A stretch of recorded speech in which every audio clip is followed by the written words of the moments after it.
We're just joining our YouTube live stream, our Twitter live stream, and our Facebook live stream. So we're going to get the show on the road, and we're going to have a great discussion. Please do contribute any questions. They're very helpful as we move through this discussion. Welcome to the Nonprofit Report, your update on nonprofit organizations, issues, and leaders. I'm your host, Mark Oppenheim. Today we're discussing the role of nonprofits in shaping and promoting the cinematic arts with special guests. James Mejia, CEO of the Denver Film Society, and Rebecca Campbell, CEO of the Austin Film Society, and Lesli, Klainberg, Executive Director of Film at Lincoln Center. And a reminder to Zoom attendees that we'll take 3 snap poses during the show, and we'll announce results. And questions submitted through the Q&A function at the bottom of your screen will be included in our discussion. So thank you all for joining us. You know, this is just such a great part of America and of the world. We tell stories through films, and we are going through a real golden age in which, because of live streaming, the barriers between film and television and these mini-series that are coming up, and the acting and the direction and the cinematography are just really astounding. So let's talk a little bit about your ecosystems and how important the nonprofit world is. And let's start with you, James, on shaping what we eventually experience downstream, because you're really at the beginning of this whole arc of film development, promoting directors. You, Rebecca, in Texas, you have this whole facility, Lincoln Center, Lesli, but let's start with you, James, in Denver. Could you talk a little bit about how you got into this business and talk about the ecosystem surrounding Denver film? Yeah, well, thank you so much for having me, Mark, and a pleasure to join Rebecca and Lesli on this panel. The first thing I would say is that at Denver Film, where I've been an entire year, so just finished my rookie year here, we think it's important to provide an experience that is transformative, but also reflective of our community, and finally, a catalyst for the community conversations that we need to be having in our community. So we look to educate, but we also look to catalyze, and we use film as a medium that is non-threatening to bring people into that conversation, start the conversation, give a background and a foundation for how the conversation should be framed.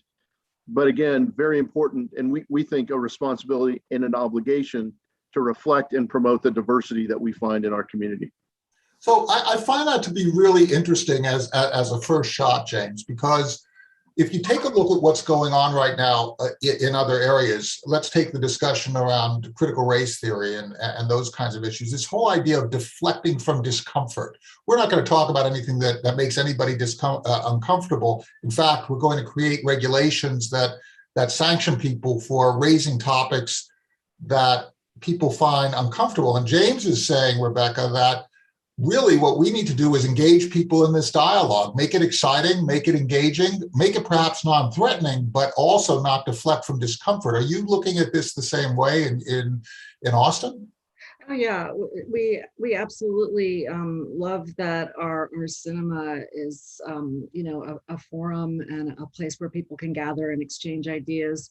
We just had a real barn burner last week. It was Guilty Until Proven Innocent, the Michael Morton story, and the lawyers were there, and the discussion went on for an hour afterwards. It was just the exchange of ideas in real time, and the way that people's minds can get opened when they're able to experience something on the big screen, walk in the shoes of another person, immerse themselves in a really profound and powerful story, and engage together.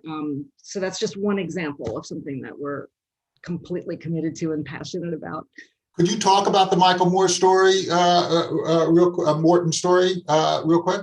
Oh, I guess if it's not as known maybe outside of Texas as it should be, but Michael Morton was accused of murdering his family, setting his house on fire, and served 25, I believe, years before the Innocence Project took on his case, and through DNA was able to find the real culprit and set him free. So 25 years in prison for a crime he did not commit. That was him losing his family. The thing that I think that is so interesting about film and storytelling is that there's truth, right? And there are different people's truths. So you have a whole juxtaposition of point of view and fact. And point of view can be relayed through fiction or through documentary filmmaking. Lesli, how do you select the range of different stories that you present? Because of course there are so many different filmmakers, there's so many different stories to tell. You have to make choices. And are you, in making that choice, are you in a sense tilting what people can experience? Well, I'll just make sure it's clear. I don't, that's not my job. I actually am not a programmer. So I'm not a person who chooses the films. That's what Dennis Lim, who's our director of programming, does, and his team. And, you know, our mission is really about supporting film as an art form. And so, you know, our focus is largely in looking at film through that lens, so to speak, no pun intended. Right now we are in the midst of the last 2-3 days of the 59th New York Film Festival, which we've been being held live here in New York. So we've actually been experiencing the last 12 or 14 days now, sort of this extraordinary feeling, I think Rebecca was kind of alluding to, which are people coming into theaters and seeing these films. And our, you know, Alice Tully Hall with almost 1,100 people has been sold out many nights. And it's been exhilarating and really exciting. For a lot of different reasons, but to your point, Mark, it's because I think our team, which is made up of the selection committee for the New York Film Festival, is made up of 5 individuals, but we have consultants around the world that are called upon. And I think the stories that we're telling are really from the world cinema and really reaching into different cultures around the world. So you really, I don't get to see as many films during the festival because, you know, as these guys, you don't get to sit down very much when your festival is going on. But some of the films that I've been able to see at other festivals or in our P&I screenings, you know, you can just see the range of stories that are being told. We're also open every day of the year. So after the New York Film Festival, you know, we do 12 other film festivals during the year and we show new releases. And so as James was getting to in terms of our connection to our community, you know, it's sort of a constant work that we're doing to just bringing in different audiences throughout the year. And our team this year, for example, that did the talks, we did these kind of got a little deeper in some of the talks that we do at the festival and made them much more available and accessible. And, you know, even though we had them live, we knew that the biggest bump we were going to get is the streaming of those talks. And so for us, even though we've done our festival all live this year and not streamed as we had done last year, there are elements that we're able to share with people, you know, across all these platforms, including our Q&As and other bits that we were able to connect with. You're bringing out a number of different points, and they're so important. First, that the selection comes from the artists themselves, the producers, the people who are engaged in film, who understand what is going on in the industry. So there, in many respects, you're all being advised by those people who have a personal stake in ensuring that film remains a vital art. That's really important. It's not a commercial endeavor. It's why you are all nonprofits. And then the other thing that I think is really important is the intersectionality of taking audience and having them interact with the artists and really deepening your discussions. How important is film to the American social fabric and to the world's social fabric? Is it just an entertainment, or is it more than that, James? Well, it's for sure entertainment, which makes it a non-threatening way to enter into the discussion or dialogue or the session of entertainment itself. But it's much more than that. And the first thing that I would say, kind of in reaction to Leslie's comment, is because we have artistic directors and programmers selecting films, it really underscores the importance of, again, going back to a diverse set of eyes on what creates art. Sensibility, perspective, lived experience and so on. That diversity is actually creating the rich selections, right? Absolutely. And regardless of which team is putting that together, it's got to be a team that has very different perspectives, because only then are you finding all the art, quote unquote. And of course, art is different for every single individual. So for me, it just underscores the importance of having very different people in on the conversation, ensuring that you have a wide swath of perspective, age, ethnicity, gender identity, et cetera. I mean, all those things are incredibly important to find all the art, because there are stories in every community, and it's important to bring those forward. And it's a complacence retardant, right? We can't be complacent when we're rubbing up against each other. Well, I think it's what makes independent film so special, is that we are willing to go outside the boundaries of a traditional blockbuster. And our blockbusters in the United States have become so formulaic that I think people have become very appreciative of highly curated film experiences. And that's really where our sweet spot is. We bring a diverse set of perspective to a diverse set of art, and find something that you would not be able to find on your own, and certainly not be able to celebrate in a theatrical community experience on your own. So there is a sweet spot for independent film, and the importance of that, in my opinion, is just growing in this country. Rebecca, you have a facility there. You have a different nature than many film organizations. Could you just describe a little bit about what you're doing and how you are promoting Austin and the state of Texas as a place for making film? Yes.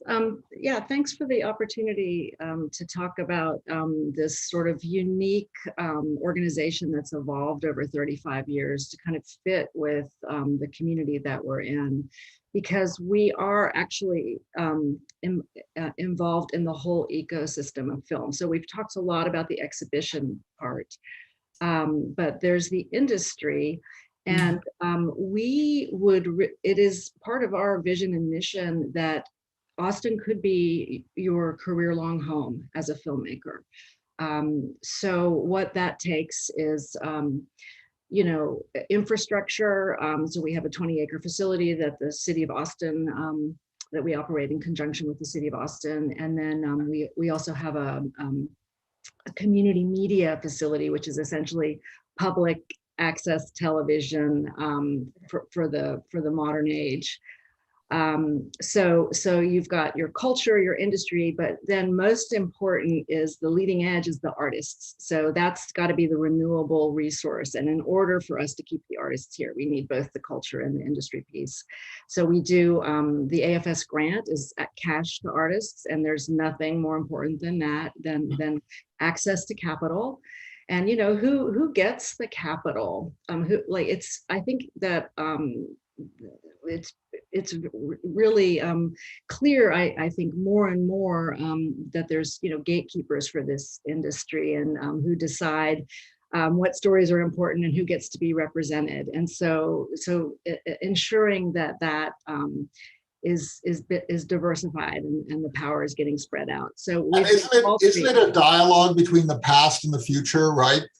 We always have gatekeepers who started off as the independent filmmakers, right? The Charlie Chaplins in the early days. Then you have United Artists with Mary Pickford, and so on and so forth. And then those companies become the gatekeepers, and then you have independent filmmakers coming up who are going to be the future gatekeepers, but they're destroying the gates so that they can penetrate the industry. So you're basically creating this entryway to challenge the conventions and the conventional power, aren't you? Yes, exactly. And the connectivity also, making sure that there's lots of different crossroads.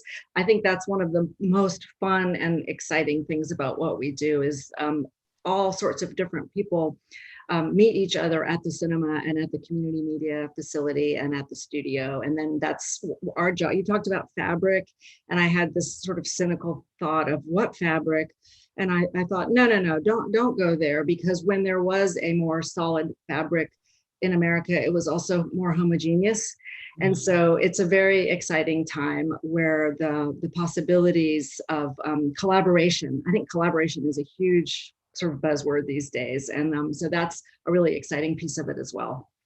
In terms of the art of creating pictures, moving picture stories, Lesli, I'm really interested in the idea of what film is, what cinema is today.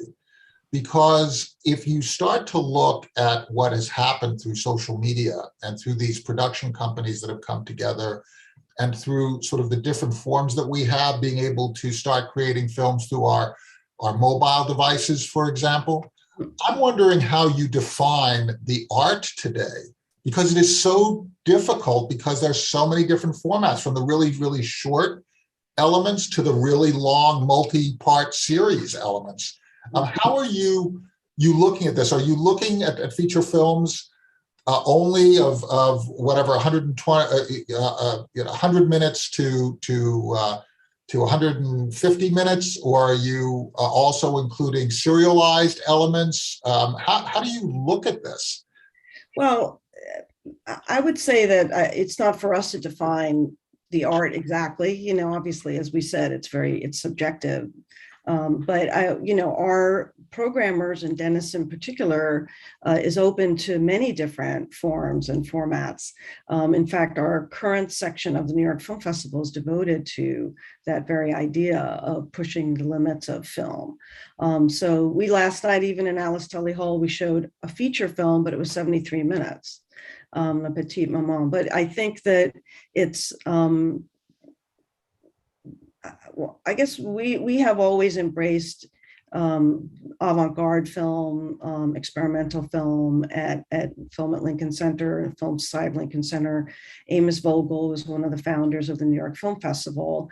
So, I think that in New York, of course, we're not the only place to see films. There are many places to go and experience also different kinds of and aspects of the filming of film. And if you can go to MoMA and you can go to Film Forum, but you can go to BAM and you can go to Alamo Drafthouse for that matter. So I think that, the experience of going to the theaters is the thing that I think we're all looking at and trying to kind of figure out about.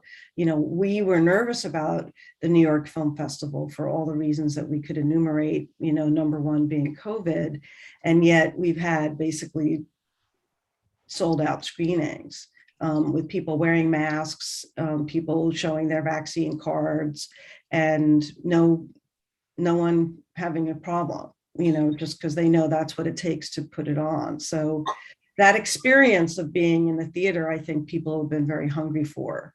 Such a great point. Are you taking a different approach to creating this sort of communal experience? You talked about the live stream pieces, yeah, and the in theater pieces and so on.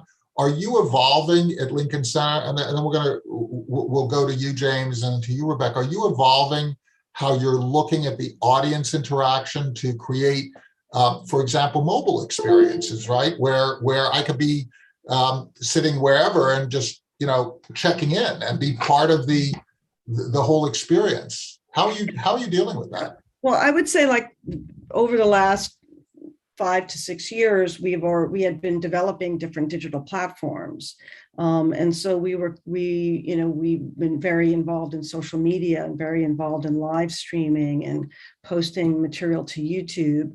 But obviously, during COVID, things changed and changed very quickly in terms of a real kind of digital platform where we could present films.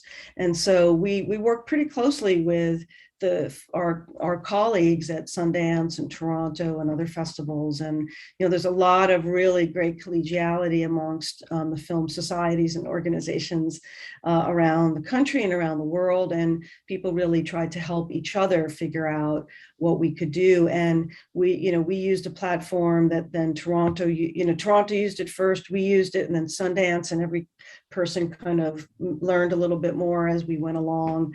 And so what I would say, like last year, Mark, during COVID, we really had to pivot, right? Just like everyone did, showing films online as best we could, engaging the audience in Zoom Q&As, trying to bring people in. And I think that was last year's New York Film Festival, which was done all streaming. We reached viewers in 50 states. And some territories that I don't know what they are, but I was told, and territories, but I'm not sure what that means.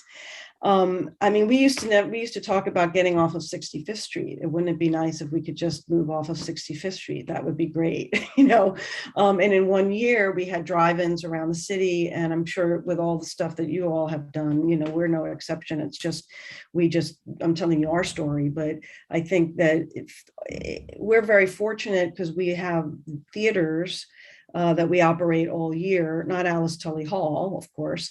And we have a film center, and I really do like to think of ourselves as a hub of film culture in a sort of virtual and in real life way, because we want people to come. We've been having talks, opening up our doors again, getting people in there. We have a cafe. We're trying to engage people in different ways. But the festival, I'll just say one more thing, which is just that we couldn't have had a New York Film Festival like we did last year because the distributors and the studios didn't want all their films streamed when our theaters were open.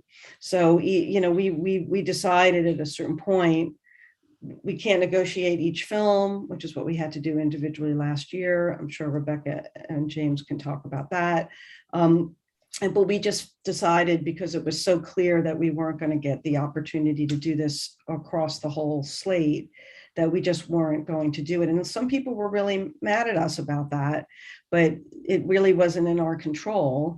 But the in real life experience has been kind of the most exhilarating, 12 days I've had probably. James, we've done, we completed a couple polls. The first poll, which I thought was really fascinating, we got over 90% response. We asked, are films my primary form of entertainment or secondary? What's interesting was that twice as many people characterized film as their secondary form of entertainment. So 64% versus 27%. I thought that was really interesting, which speaks a shift in how people are consuming stories and the format in which they're consuming them. And the second poll was also very interesting. We asked whether theaters are relevant. 55%, I didn't think that it was going to be this high. 55% said yes, and 45 said, well, somewhat, but really, I can watch these films at home. How is all of these? How are these dynamics shifting what you do, how you organize, the people you hire? We talked also about diverse stories. We don't want to just have, as Rebecca said, sort of a generic American story. We want to have textured American stories. How are these shaping your organization, and how do you think these organizations are going to evolve in the future so that we can engage everybody in these different ways and different ethnicities, different groups, different lived experiences? How do we do this? Well, first of all, like Lesli, I think most film organizations had to pivot in some regard in order to diversify their revenue streams. It was a survival issue, right? Well, absolutely. The silver lining in the COVID environment is that you had to be more introspective and think about why you were doing things and how you were doing things. We also came up with a series of drive-ins. We also went virtual. And frankly, those are two tools in the toolbox that now will stay with us in perpetuity. So our film festival is November 3rd through the 14th here in Denver. We're a regional film festival. And two things from this conversation. Number one, we're going to keep the virtual platform this year, even though it was 100% virtual last year. Of our 233 films, 40 will also be available virtually this year. Rebecca, are you doing the same thing? Are you keeping your virtual platforms just as Leslie indicated and James just said? Not as vigorously, but you have to think about us being year round. So it's a very minor piece of it. But the thing that I think is obvious with all three of us is that it's the ability to engage via Zoom that is such a game changer. Like next week, we're premiering the documentary, Todd Haynes' film, not documentary, the Velvet Underground. So we'll have Todd Haynes, but virtually, having a talk back with our founder and artistic director, Richard Linklater. So that is going to be a really nice, it's a habit now to talk by Zoom. And James, I'm sorry I cut you off. Yeah, sorry, James. I just wanted to create some crosstalk. Go ahead. Yeah, I agree with Rebecca. I think Zoom has brought a whole new wrinkle into this, where we can reach directors and actors in a whole new way. The other point I was going to make is that the difference between series, television, film is really becoming blurred. And I think every region is dealing with that differently. Series was so large in Denver that we spun off a series fest. And now they are becoming their own 501c3. When we have talent come in or want to show series, we always partner with them. And in their festival, when they have films or feature films, they'll partner with us.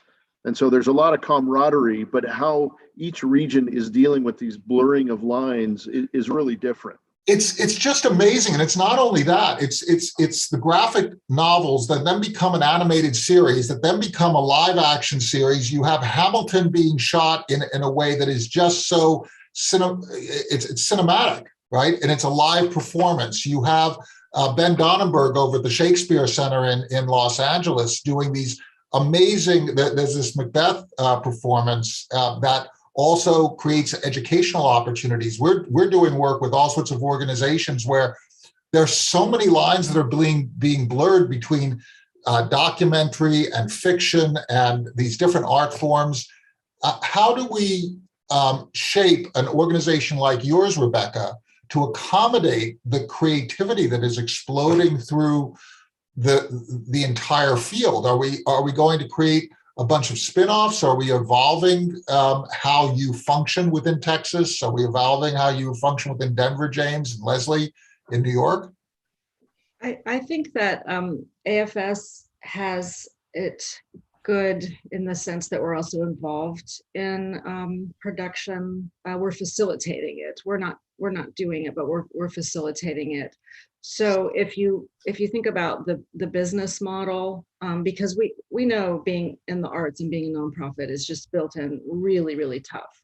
Right. So we have got that going on, and therefore really have not had to do much in the way of pivoting. And even before COVID, I think that we used to say, oh gosh, it's interesting to be a dinosaur and watch the art form sinking, but we are literally built to be the place where people will always be able to find that magic. So if anything, I would say we're just more of what we always were. So I'm going to kick it. We're coming to the end of our time. I kick it to you, Leslie, and then James, I'm going to give you the last word. I just want to point out something that was really fascinating. We just finished another poll. This is just really terrific. We asked, why do we watch films? And we asked people to give us two answers. And here's the really interesting part. The actors involved got 13%. The experience of community also got 13%. Here are the top three answers. Top answer was entertainment and storytelling value, right? The whole idea of just being entertained by stories, being transported. The second most was, and this is interesting, the art, the techniques, the cinematography, the sound tech, and that really bespeaks, how do you create that experience that shares that art, the technology, and these approaches that these masters have with the audience. And then the third area was learning history, culture, cultural education, and so on and so forth. It really shows the power of the art side, doesn't it, Leslie? Well, I definitely think so. And I think speaking to your point earlier is that, film has become our culture, really. Film culture is our culture.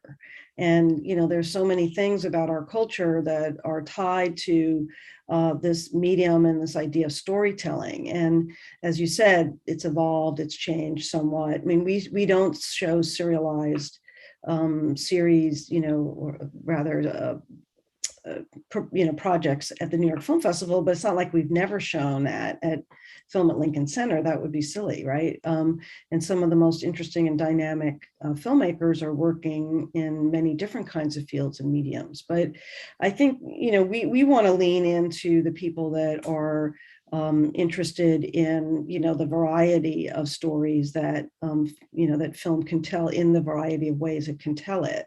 And so, as I said in the beginning, we celebrate the art and craft of cinema. That's in our mission. And when you can sit with the filmmakers and sit with the cinematographers and hear them talk about their experiences, it's very, very meaningful and I think inspiring. And I hope in a realistic way, which is to say that these are crafts that people are in and their professions, and not about being famous or for nothing. And it's not, I do want to, we're not doing TikTok videos, right? We're not showing those. But I think, you have to also be open to all the different ways I think that young people in particular are experiencing media. And, I look to my kids and I think, well, how are they looking at things? They know better than to watch a movie on their phone, because they would get in trouble from me. One of the things that I find so fascinating about our work is that we recruited the head of the AFI Conservatory. We recruited the chief fundraiser for the Academy Museum of Motion Pictures. This is an industry that does not stand still, and you are an experimental nexus, right, where you can bring together the artists and the audiences, and you, through your nonprofit activities, you're providing this sort of neutral platform, aren't you, James? How do you see this developing? You've just been there for a year, but can you see the future already? Well, no question. And I think Rebecca brought up a very important word, and that is the magic. And part of that magic is having a communal experience. That's part of it. Another part is recognizing the art and finding art in a highly curated form, and having that experience in a physical facility, I think always makes us relevant. And as these lines get blurred, we are the place, the physical place that people will always come for some of that magic. And that's why I think independent film that continues to push boundaries will always be relevant. So a pleasure to be involved in it. I see it evolving daily. Leslie mentions the next generation. For my kids, it doesn't matter who produced it or what form it's in. If it's available on a phone and they like it and they're entertained or educated, they're going to watch it. And so we're at the beginning of this evolution, certainly not the middle or the end. Being able to roll with the times, and a lot of these innovations are coming from the artists who are independent filmmakers who are challenging past practice and creating new practice, creating the new conventional wisdom that in turn will be challenged. James Mejia, CEO of Denver Film, Rebecca Campbell, CEO of the Austin Film Society, and Lesli Klainberg, Executive Director of Film at Lincoln Center. Thank you so much for sharing your work with us. Thank your staff, thank your artists, thank your independent filmmakers, thank your audiences, and thank your funders. Have a great day. Everyone stay safe, and we'll see you next Tuesday.